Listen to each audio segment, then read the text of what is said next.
सन 2004 एका ध्यासातून जिद्दीतून यावर्षी जन्माला आला एक प्रयत्न, त्याचं नाव ग्रीन वर्ल्ड। ग्रीन म्हणजे हिरवा रंग, निसर्गाचा रंग, मनाला ताजतवानं करणारा, चैतन्य देणारा निसर्ग आणि हिरवा रंग। या प्रयत्नाचं निमित्तही हिरवच होतं।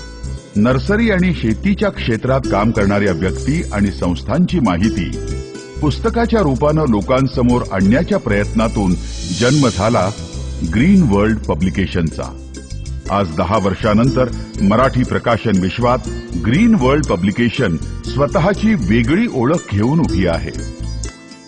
कथा, कविता, कादंबरी अशा पारंपरिक साहित्य प्रकारांच्या प्रकाशनात गुंतून न पडता ग्रीन वर्ल्डनं प्रेरणादायी पुस्तकांची वेगळी वाट चोखाळली आणि ती सुद्धा युवकांना नजरेसमोर ठेवून। या 10 वर्षात ग्रीन वर्ल्डनं वेगवेगळ्या क्षेत्रात स्वतःच्या कर्तृत्वानं उजळलेली जवळजवळ 500 व्यक्तिमत्व समाजासमोर आणली आहेत। त्यांच्या कर्तृत्व गाथा मांडणारी 20 पुस्तकं प्रकाशित केली आहेत।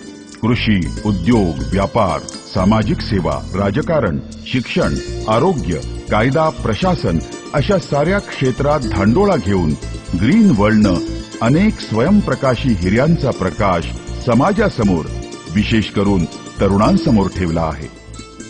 या प्रकल्पाचा प्रारंभ झाला कृषी क्षेत्रापासून। महाराष्ट्रात वेगवेगळ्या भागात प्रगतिशील शेती करणाऱ्या शेतकऱ्यांच्या कहाण्या चिंताग्रस्त शेतकऱ्यांपर्यंत पोहोचल्या तर त्यांना नक्कीच उज्ज्वल भविष्याचा मार्ग सापडेल।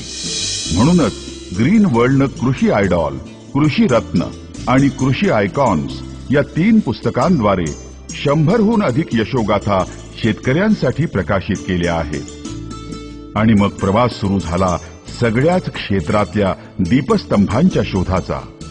खेडचे शिलेदार, आंबेगावचे शिलेदार या पुस्तकांनी ओळख करून दिली। खेड, आंबेगाव तालुक्यातल्या कर्तृत्ववान व्यक्तिमत्वांची झिरो टू हिरोतून ओळख घडली।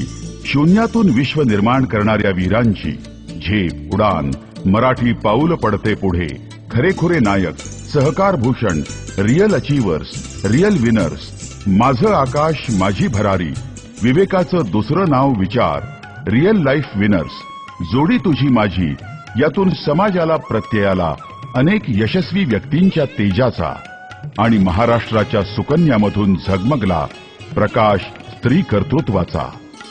जवळजवळ 500 चेहरे, 500 प्रयत्न, 500 यशोगाथा हा ग्रीन वर्ल्डनं आजपर्यंत गोळा केलेला ऐवज समाजासमोर ठेवला आहे। ग्रीन वर्ल्ड ही धडपड कोणाची आहे?